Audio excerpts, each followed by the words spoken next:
No one's here, but a copy of the Open Meetings Act is posted in the back of the chamber, and we're glad to have you back. Hello, everybody. Hello, we're getting started. Lyrian is conducting a meeting here. How about you guys? Okay, We got our own meetings. I'll attend. I'll attend. this is an important meeting, guys, so let's do it. We love pensions. Welcome back for an update on our pension. We're very glad you're here. And with that, I'll turn it over to you. If you want to reintroduce yourselves for people who are watching, be grateful. My name is Patrice Beckham. I'm an actuary with Kavanaugh McDonald. I'll let Brian introduce himself. Brian Hoagie, actuary with Kavanaugh McDonald as well. Paul Letomsky, City of Lincoln Police Fire Pension Officer. Pat is going to be making a presentation today regarding the August 31st, 2016 actuarial evaluation. Right. And thank you. Thank you for all showing up. It's encouraging. And I'm going to start us off a little bit of background, talk about the big change, which of course was the ordinance you passed in June of last year to merge the 13th check COLA pool fund into the regular pension fund. And then my colleague Brian will walk you through more details on the actual numbers and evaluation and supporting documentation. So you all have a copy of the presentation, and that's what we're going to use today. So I'm on page 2 if you would like to follow along. Just a little bit of background, because you really only get exposed to this about once a year. Just a reminder, this is a very long-term commitment. When we run these projections on benefit payments, they generally run out 100 years. Okay, so it's got a very long tail, so to speak. It's an ongoing plan, so that 100 years is kind of resetting every time we do evaluation. We bring new members in. The liabilities and the costs of this plan are really going to be dependent on the benefit payments that are made to members in the future. That sounds easy. It's not easy to know exactly what those amounts are, when they're going to start, how long they'll be paid. So we as actuaries use assumptions to help us estimate those future benefit payments. That then allows us to put a value on those benefit payments in terms of today's dollars and develop a contribution strategy to make sure that there are sufficient funds to pay those benefits as they become due. That's the actuarial evaluation process. We do that process annually every year. Again, it's a long-term commitment, but we don't just put it on a shelf and say, we'll look at it again in 5 or 10 years. We're monitoring it to see if there are any challenges, trends. We had some of those in the past that we want to get ahead of and make a change, because it's a little bit like a big ocean liner. When you're trying to make changes or turn it, it takes a while, and the sooner you make the adjustment, the less of an adjustment you have to make. So the evaluations are really ultimately looking at monitoring the funding progress. So where are we compared to, at least theoretically, where the assets should be? And in conjunction with that, what's the contribution for the fiscal year ending 2 years from evaluation date? So there's a lag in the between the date the evaluation's done, in this case, August 31, 2016, those results are then used to set the contribution for fiscal year 17-18. That's very common, as you can imagine, in the governmental world, because budgets, you can't react to a change, in a heartbeat. So on page 3, just a reminder on how this plan is funded. The members do contribute to this plan. And that contribution amount varies by whether they are covered by Plan A, B, or C. And A is actually the plan that applies to the most recent hires and new hires. So that contribution rate is 8%. You can see B and C is 7.6 or 7%, but once they hit 21 years of service, they stop contributing. So when we look at each member and which plan they're in and what their actual contribution is, we get kind of a blended rate, which is just over 7% in the 2016 valuation. Over time, as all members eventually end up in Plan A, that will trend to 8. As you are probably well aware, the city ordinance requires a minimum contribution to the plan that's equal to the employer normal cost, and we'll talk about what that is in a few minutes, plus the administrative expenses. In the report, we actually show a recommended city contribution that at this point in time is higher than the minimum. Times in the past, the minimum has been higher than the actuarial. But because there is an unfunded liability, there's an additional payment that needs to be paid to get this plan on track to be fully funded in a given number of years. So the city contribution is the actuarial contribution rate minus the member contribution rate, that's 7.06% this year. Because that member rate is fixed, as you know, when the actuarial rate fluctuates with experience, which it always does, that whether it's good or bad, that's going to flow straight through to the city contribution. And that tends to create volatility, which makes it a little more difficult to manage. So on page 4, the actuarial valuation is what we call a snapshot or a point-in-time measurement. So everything is stopped as of August 31 of each year. We look at who are the members, what benefits are they owed, whether they're retired, if they work for the city, they're no longer active, but you still owe them a pension in the future, that's a liability. So we gather all the data, the member data, and then we also gather the financial data. There are assets from contributions that have been put in the past that have accumulated with investment earnings. And comparing those two helps us, again, to determine the funded status of the plan and then to estimate what contribution should come in for the fiscal year 2 years hence. As I mentioned earlier, we use assumptions to help us quantify the liabilities. They are assumptions. And even if they're right, which we hope they are, or they're close, that would be over the long term. It's going to vary from year to year. As you can imagine, you have all these assumptions on, you know, what salary increases are going to look like, when people will retire, how long they're going to live, you know, whether members will become disabled before they reach retirement or terminate employment. All these variables are involved. If we use a different set of assumptions, and you'll see this in your results on the investment return, the numbers change, okay? And they're sensitive to that. We recognize that. We know there are going to be variations from year to year. It's part of the process. The actuarial valuation process is self-correcting.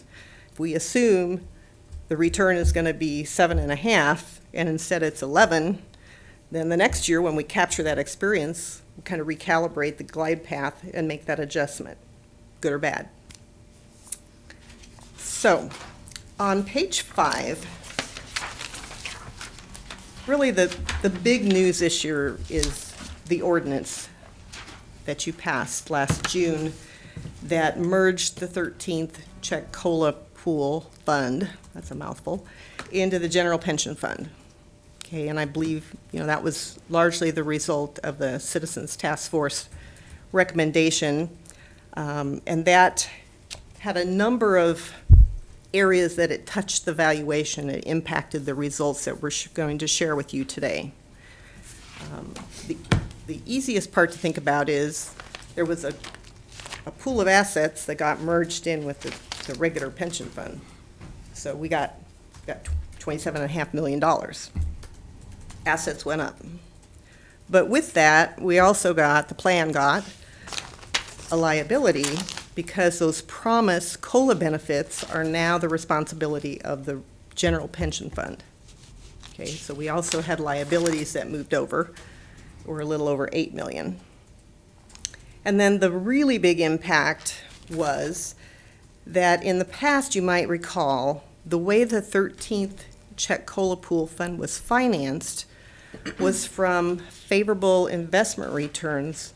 Whenever there was a return over the assumed rate, a portion of that went to the COLA pool fund.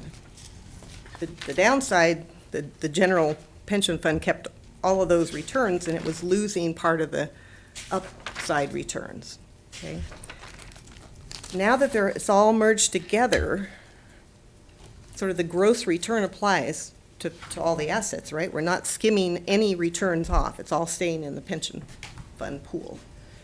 As a result, the assumed rate of return for the general pension fund changed from 6.4 to 7.5.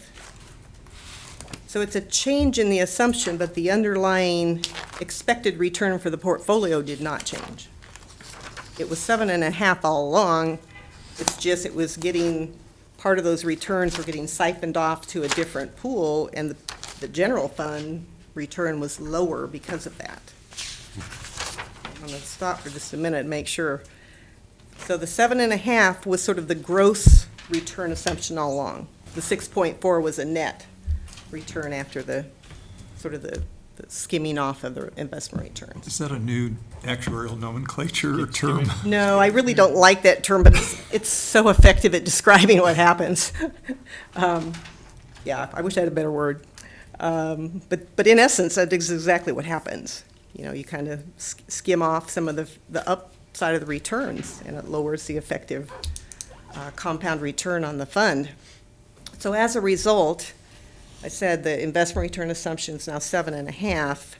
Again, that was the expected return on the portfolio last year as well. That part has not changed. But as we were talking ahead of the formal start of the meeting, a 1% change in the assumed rate of return is a significant change. And you will see that in the numbers on the next page, on page 6. So the far left-hand side of this table that says before ordinance 20343, and I know there were a couple other changes. This is what the valuation results would have looked like had you not made that change. Okay? So the actuarial accrued liability would have been just under 300 million. Actuarial value of assets, 190 million. Your unfunded liability would have been about 110 million. When you look down, your funded ratio would be in the 63%.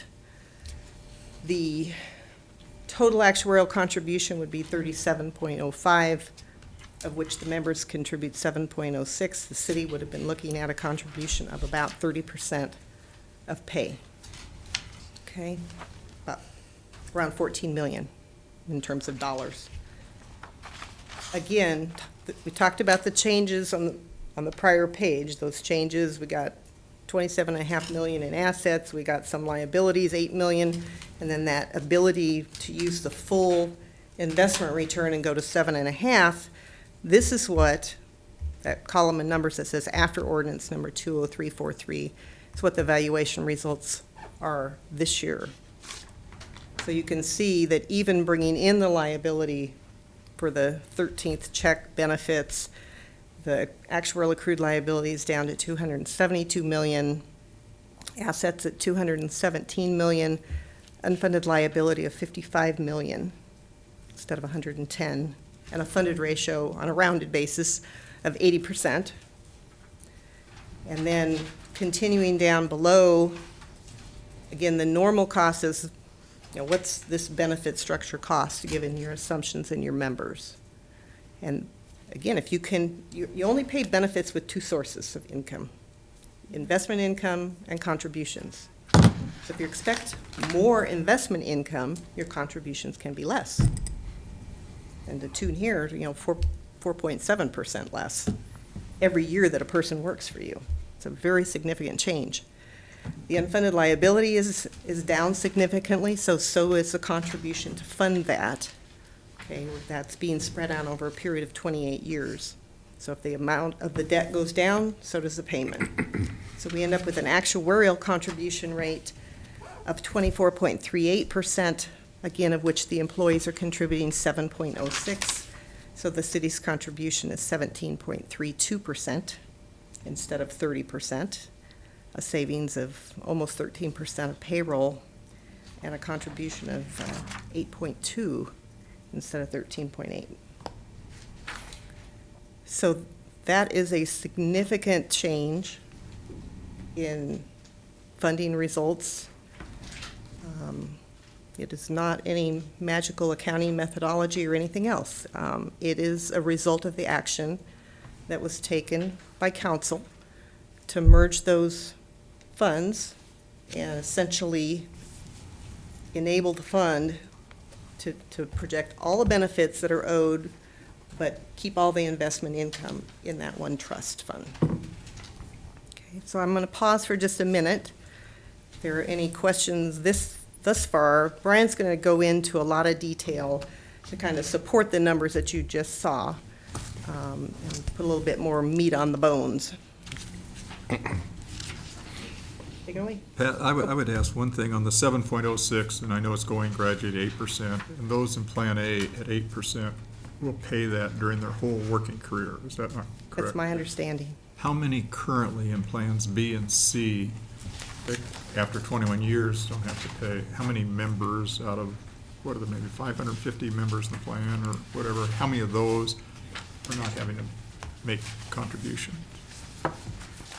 We have that. I think we have that on a later slide, if you wouldn't mind waiting until we get there. Well, and then the I'm sorry. How many are working and not making contributions? How many are retired?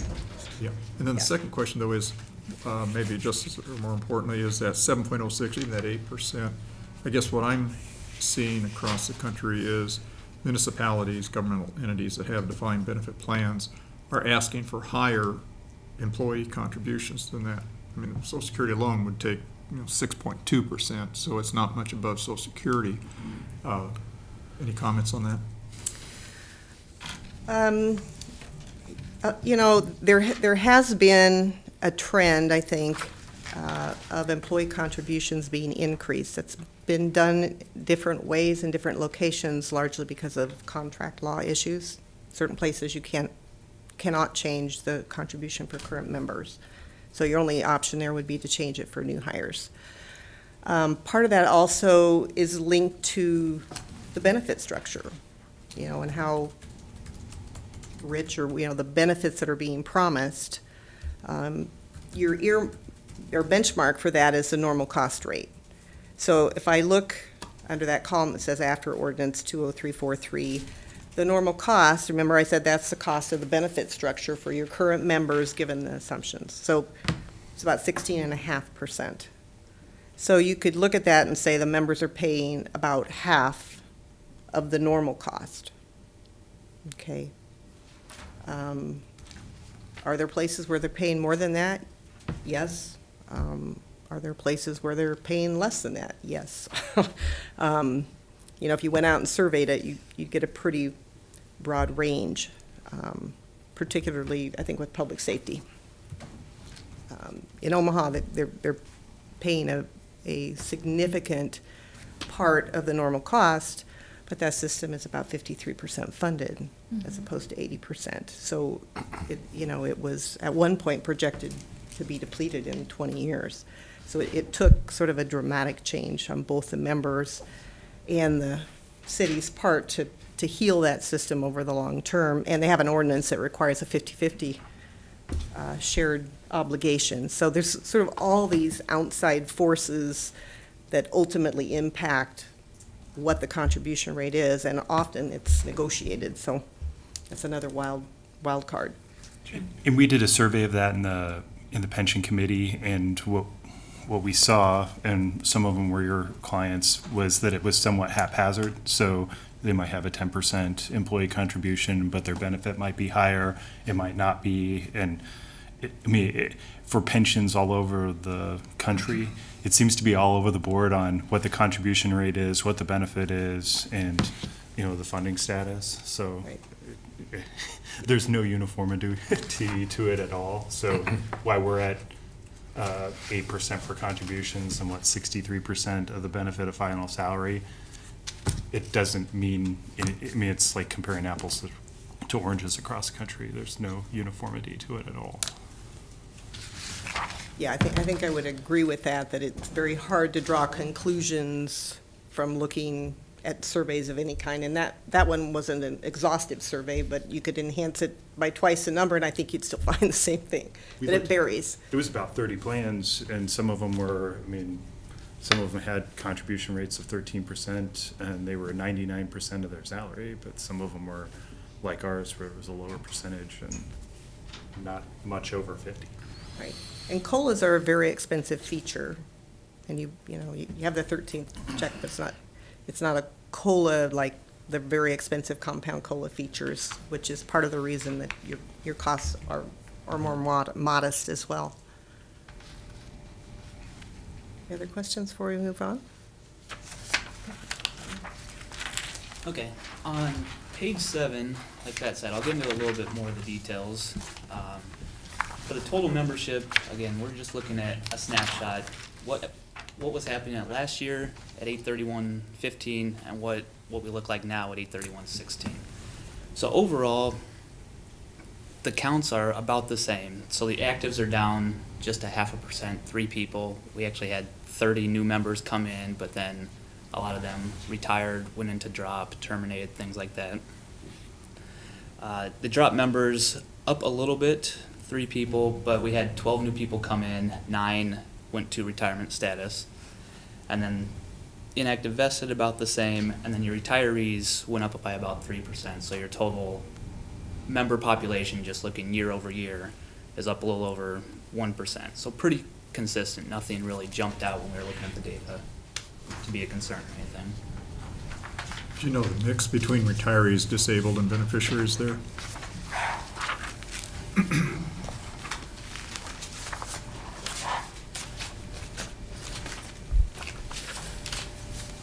So of the 501, we have 396 are retirees, 50 are disabled, and then beneficiaries we have 55. And if you're interested, the detail for both the 15 and the 16 valuation can be found on page 33 of the full report at your leisure. Page 33? Page 33.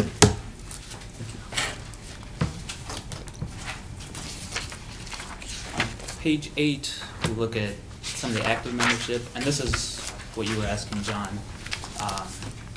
So we have the majority of our plan members are in A and B. You can see 272 Plan A members for the police and 243 Plan A for the fire.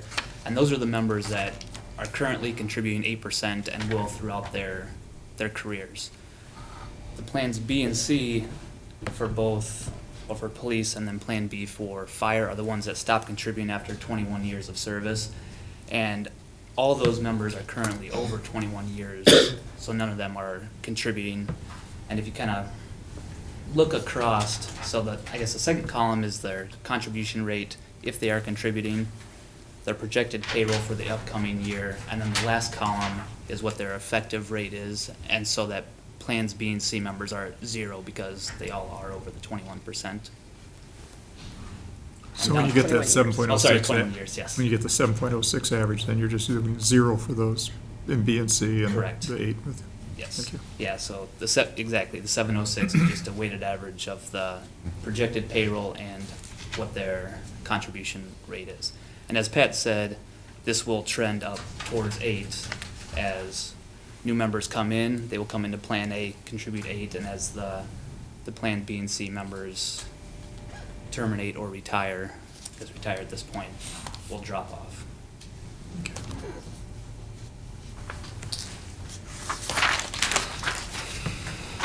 Page 9, just a little background on what we use for valuation assets. So we use an actuarial value, which is not the market value or not the assets that are actually on the books. We use a smooth value over 5 years.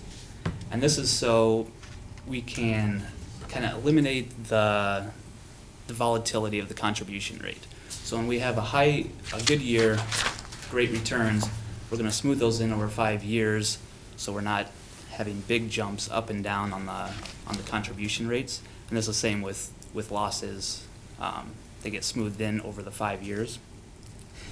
It's mostly so the volatility on the funding rate and the contribution rates just aren't jumping up and down as much. And just to kind of put that in perspective, remember, the very first thing I said was this is a long-term obligation. And so a lot of up and down in the short term is distracting when you're focusing on a long-term obligation. So that's smoothing method is very common. Most plans in the public sector use a smoothing method. In fact, this is the most common method and period used. And this is 5 years. What do most plans use? 5 years is most common. And that's the maximum you can go, is it not? There is not a maximum per se, under actuarial standards of practice. Would you certify one at 6 years? I would if it had a corridor around it. Again, under actuarial standards of practice, it has to converge to market value within a reasonable amount of time. That's professional judgment. And we do have some with either longer periods or just a different, more of a weighted average approach. And they have that kind of collar around them so they don't get too far from reality. And that is acceptable in our professional judgment. But this is the most common method and the most common period. The graph on page 10 shows that, so I guess the blue is the market value, the red line is the actuarial value, and then the green line is the assumed rate of return. And so what this shows is the AVA, or the actuarial value, is a lot more or a lot smoother than the blue line, which is like what Pat said, we're aiming for over the long term. The other thing is we'll see this, or the other thing with that Pat mentioned is we need to have the AVA sometimes be above and sometimes be below the market value in our actuarial standards as well. So when you're coming up with a method, it couldn't be always the market value above or always the actual value below. You see that on the graph too.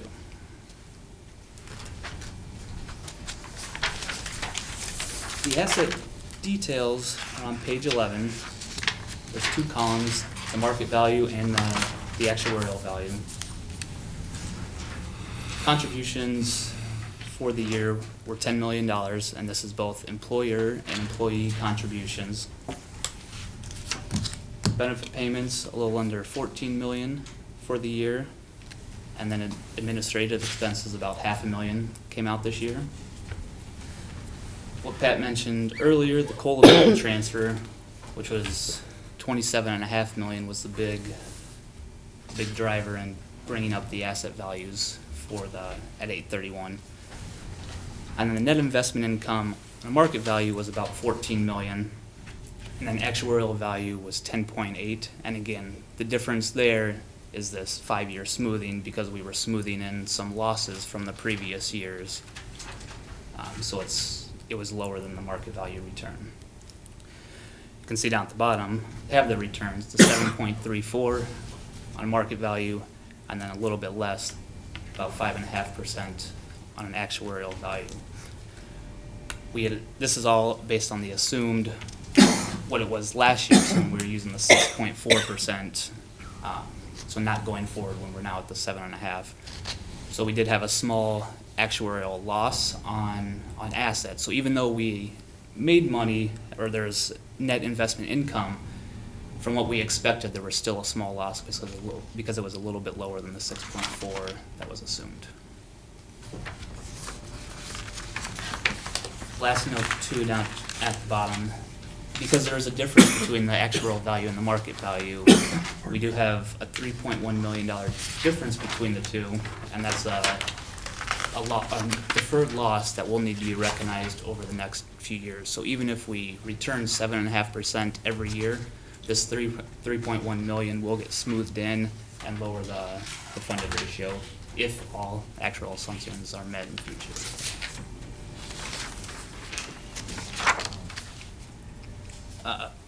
Page 12, just a graph showing the market value and actuarial value for the past 14, 15 years. As you can see, some years market value is higher, some years lower, and again, that's how the method really works. So. Brian, if you take out that 28 million from the 13th check pool, if you look at 2007, would it be fair to say that 2016, without the 13th check, is about the same? I'm just looking at your blue on market values. I'm just looking at the bars. They kind of look like 175 versus a little over 200 and 28 million. Yeah, I think that'd be close. Okay.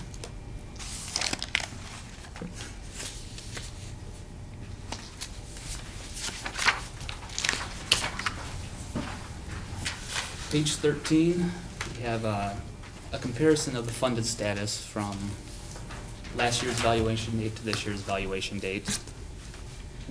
The first line is the liability, the actuarial accrued liability, what benefits are owed.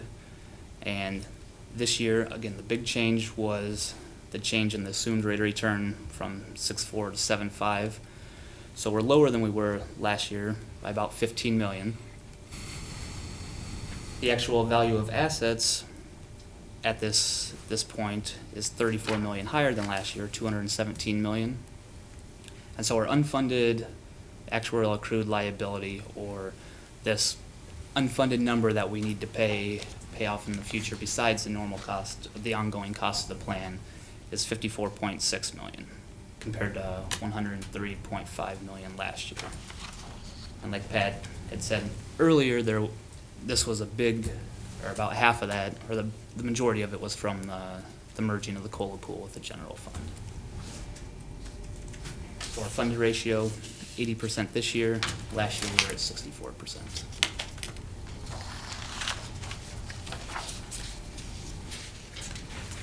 On slide 14, we have a graph of the funded ratios going back to 2001. And since about 2007, it's been on a decline pretty steadily up until last year, where the new ordinance was made, and that bumped us back up to right around 80%. It's kind of a trend line of where we've been. Do you have a similar trend line showing the contribution levels the city has made over that same period of time? I've got that. We have not put that together. If you would like us to add that for next year's presentation, we'd be happy to do that. There are at least the numerical numbers in here somewhere, aren't they? I think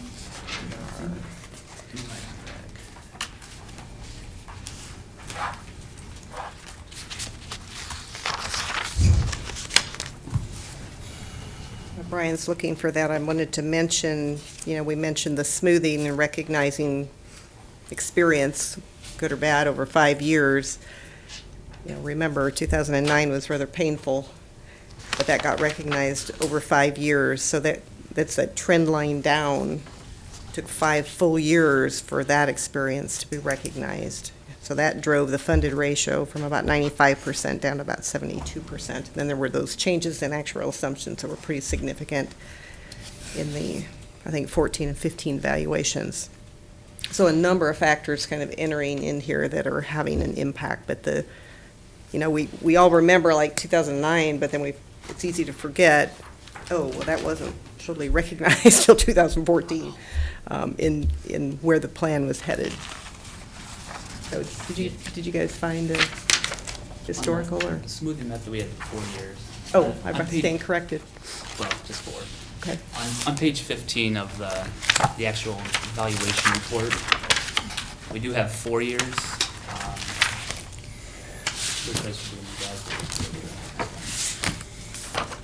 Yeah, the accounting report has a 10-year history of both the actuarial and the actual employer contribution.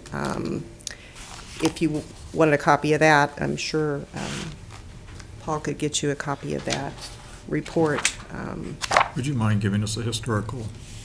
Or that I used to think exhibit. there was a chart in here, but, okay. Thank you. We'll make a note for next year to add that. Could you review again the different factors besides the stock market, which you said really wasn't realized until later, the changes in assumptions? What other factors affected this decline in the funded ratio? The decline is really the investment experience. Oh, okay. And it actually spanned, kind of given your measurement date, you had some pain in 2008 and then again in 2009. Runs in my mind, it was like a minus 6.6, Paul, is that about right, for 08, and minus 16 for return in fiscal year 9. So we actually had done just a little quick scenario of saying, well, what if instead of that happening, you just earned 7.5 every year since? You'd be over 100% funded. So, I mean, despite the fact that there have been some strong returns since then, the fund is not back where it would have been had it simply met the expected 7.5 return. So that is by far the big one. But then remember, the return was lowered in the 14 valuation to 6.75. I'm looking to Paul to help me as my memory's not that good. Yes. Okay, and then when Kavanaugh McDonald took over in 15, we did some further analysis, I don't have a better word, on the skimming, and ended up at 6.4, so that dropped the funded ratio even more. So those were the other two items, Madam Chair, that would have had an impact on this funded ratio.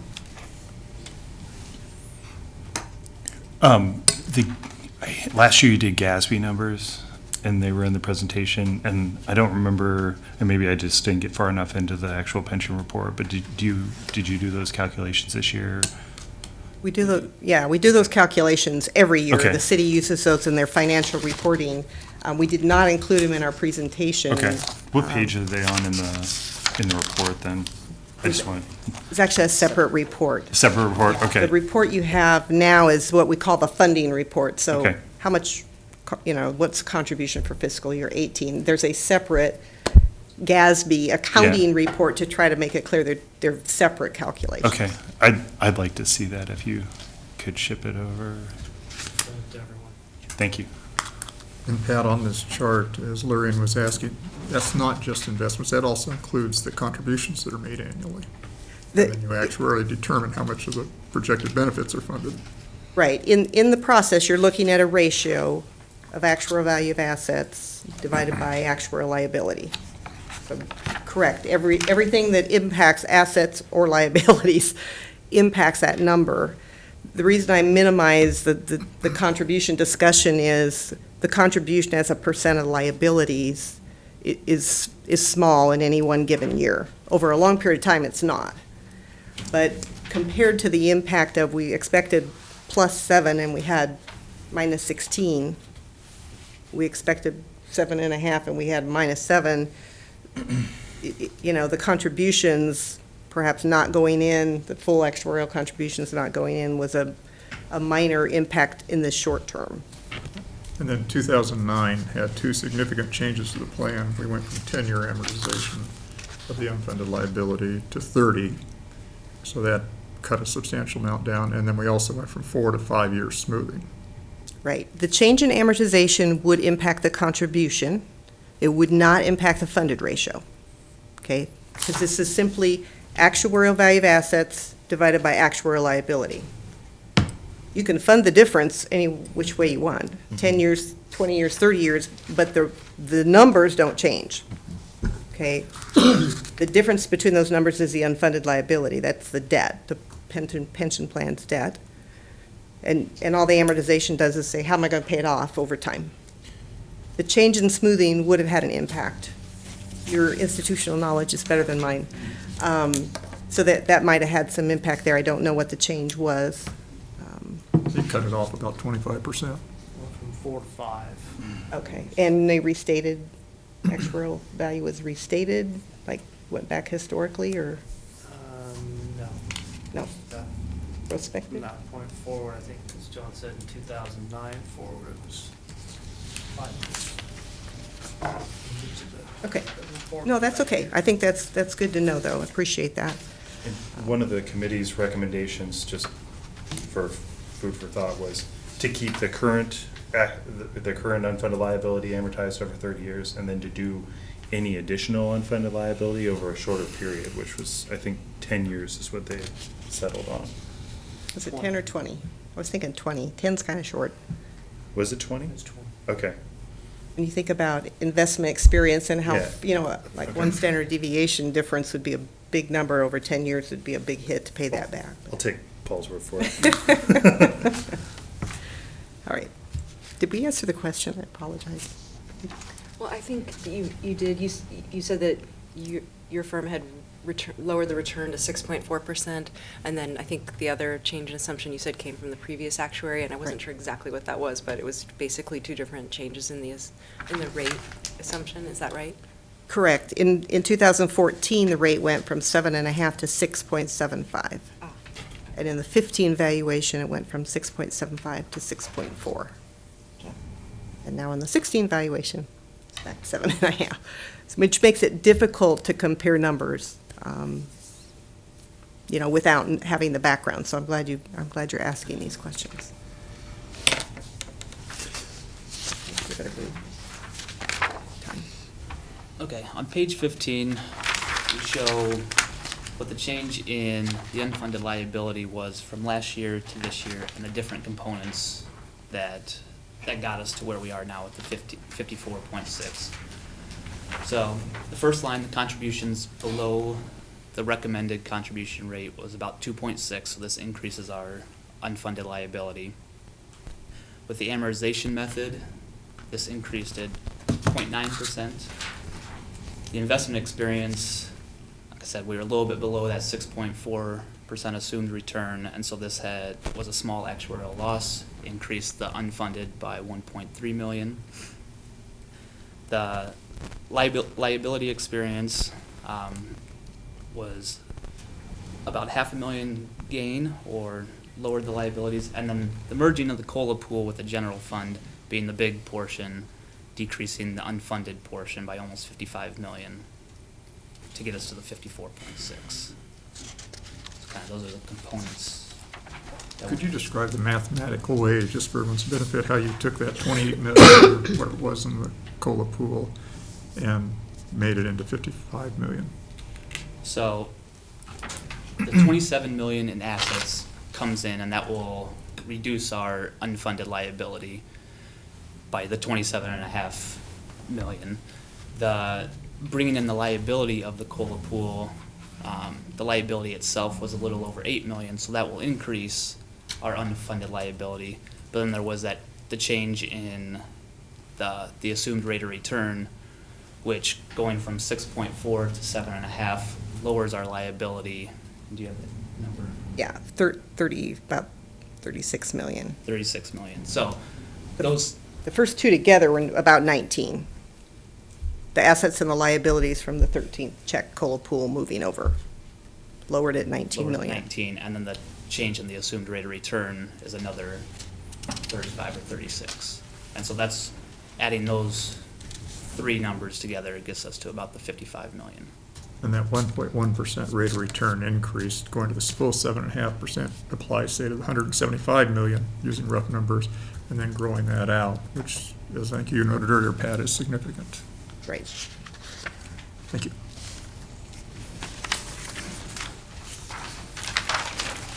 Page 16, just a graph of what the historical unfunded liability in a dollar amount, millions, looks like. So again, kind of on the same basis of our funded ratio, kind of see that going up from 2009 to 2015, and then the big drop this year.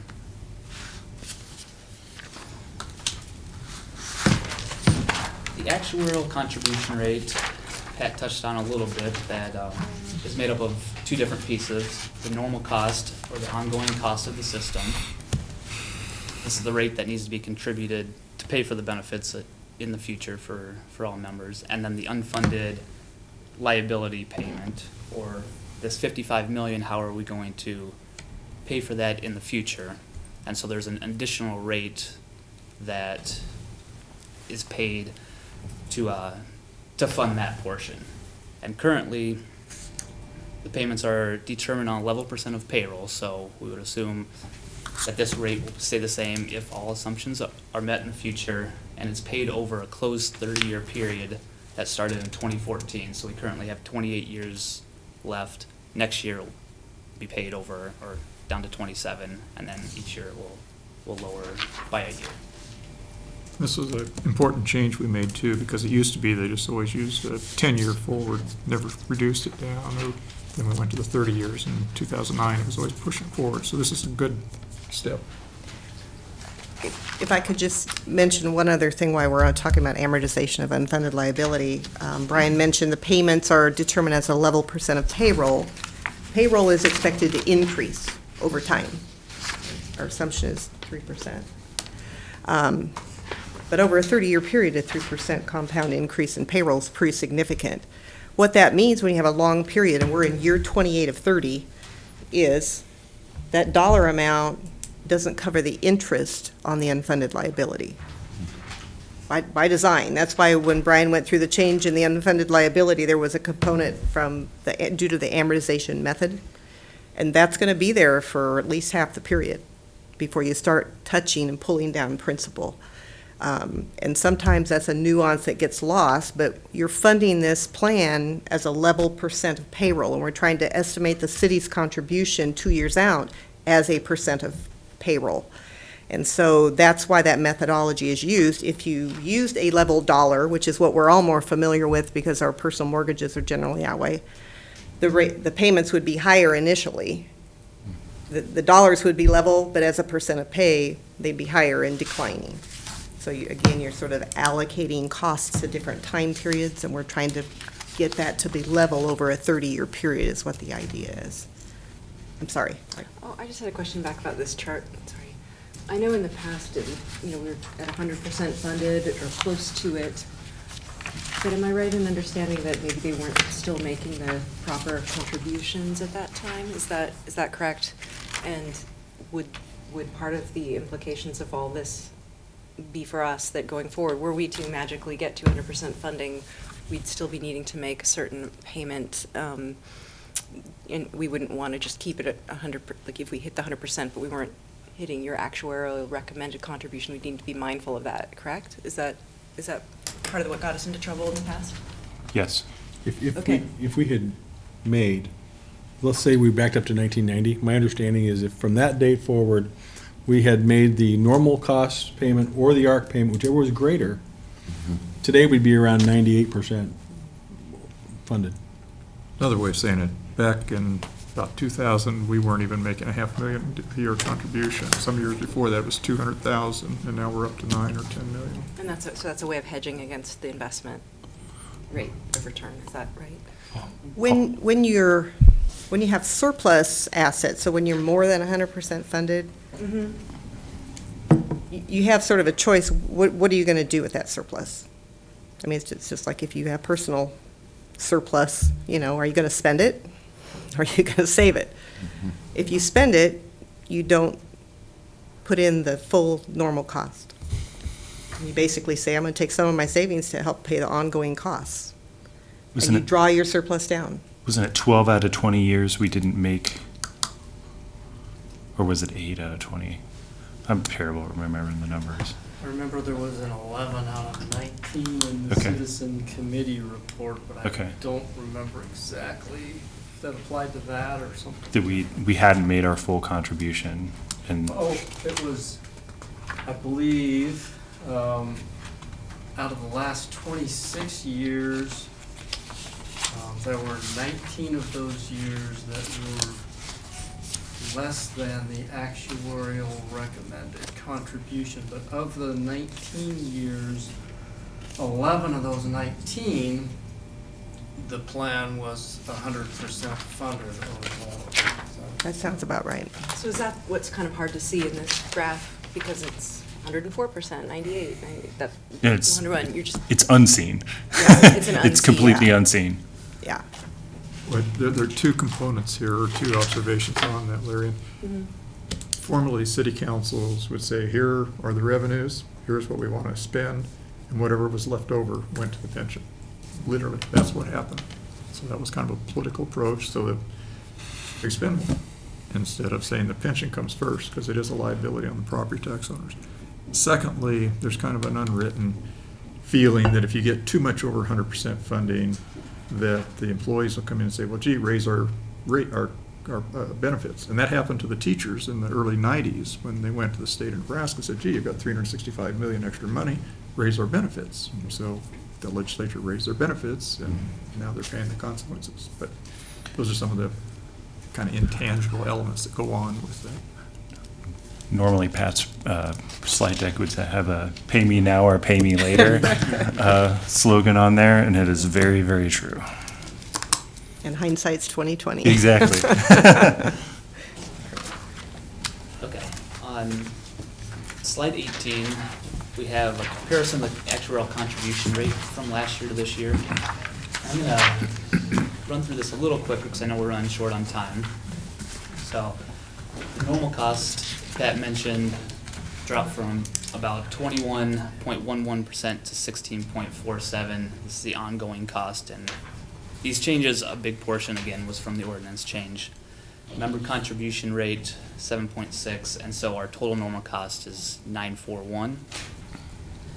With the unfunded actual liability contribution rate of 7.91, our total employer contribution rate is a 17.32 this year compared to 27.42 last year. So about a 10% drop in payroll as a required contribution.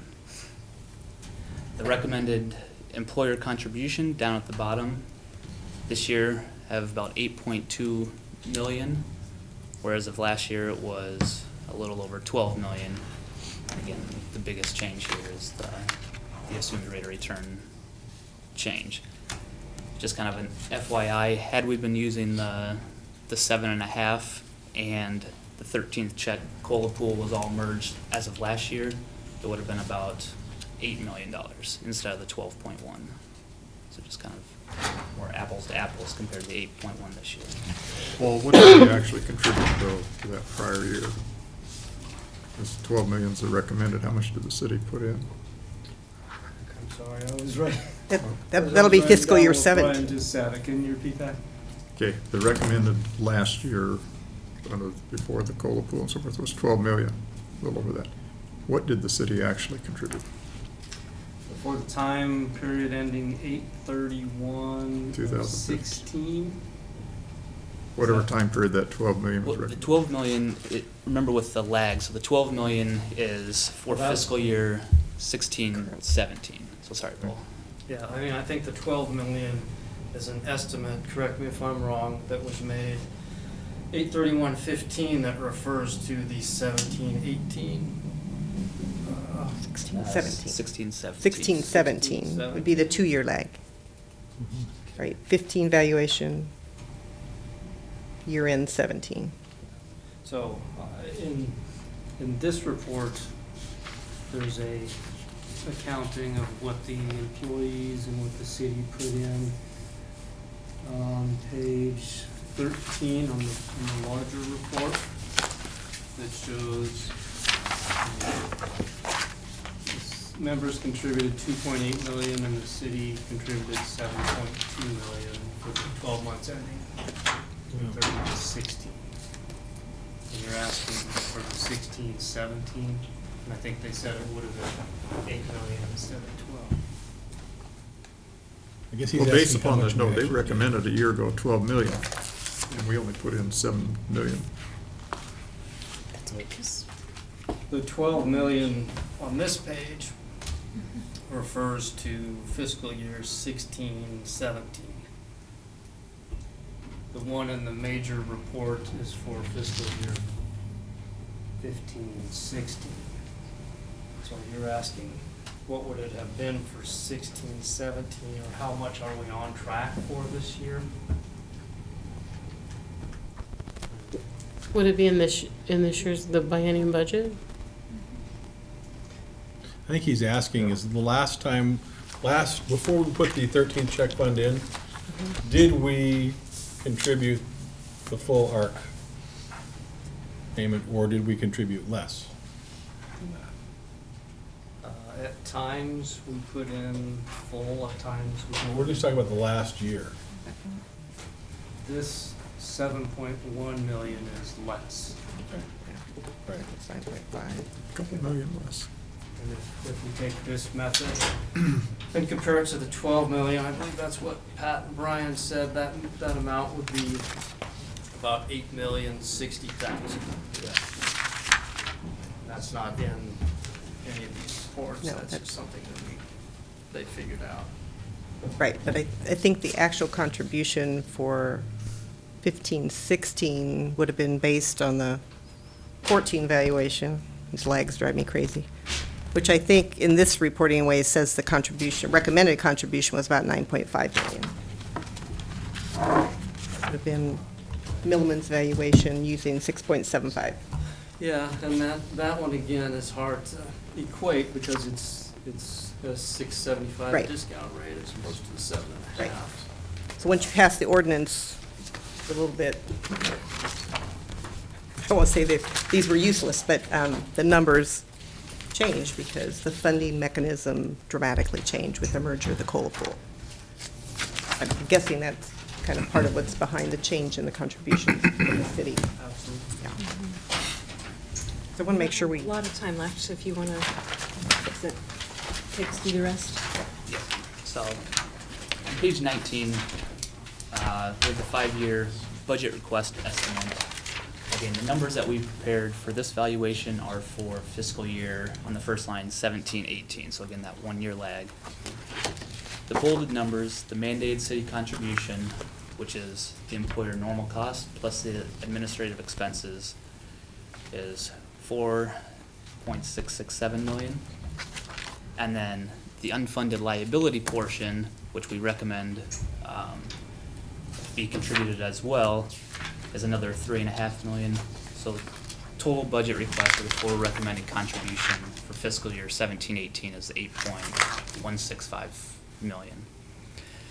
And over the 5 years, it's increasing the budget request number is, and again, this is from the deferred assets that are flowing through as well as payroll assuming to increase. So if the rate is constant, payroll going up, again, the dollar amounts will increase as well. And just, we won't spend too much time on 20 because we've touched on this a lot, but the merger of the COLA pool, the biggest part of this valuation, had the, kind of jumping down the bottom, the funded ratio would have been 63% without the change. We're at 80%. The unfunded liability would have been at 110 million. Without the change, we're at 55.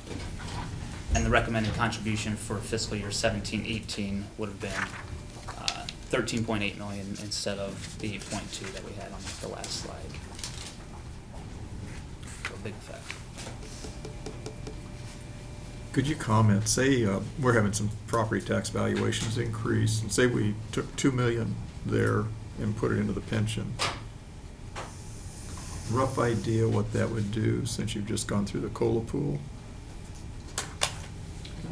a one-time 2 million or 2 million every year, or? Well, I suppose it could be 2 million every year. You could just reduce what we'd have to pay for this year coming up. So 8.2 less 2 million. No? No, we still put the, Where we wanna take our 8 total million funding in. Percentage. Kind of prepay your home mortgage or that unfunded liability. Yeah, so, go ahead. Is the question how much quicker will you get to full funding? Yep. So you're willing to know how much of a percentage increase instead of Well, Yeah, I mean, 80%. it's an actuarial figure, so I'm asking a Yeah, very we probably have difficult to question, just trying to get a crunch. general. Crunch a number or two to get Off. there, I'm guessing. I could see them go into crunch number mode. Did you see that? Calculators came out. Steve's It's above our heads, isn't it? If it's the 2 million a one-time number, it's not gonna, over the long term, not gonna have a big effect. It's 2 million every year, though. 2 million every year.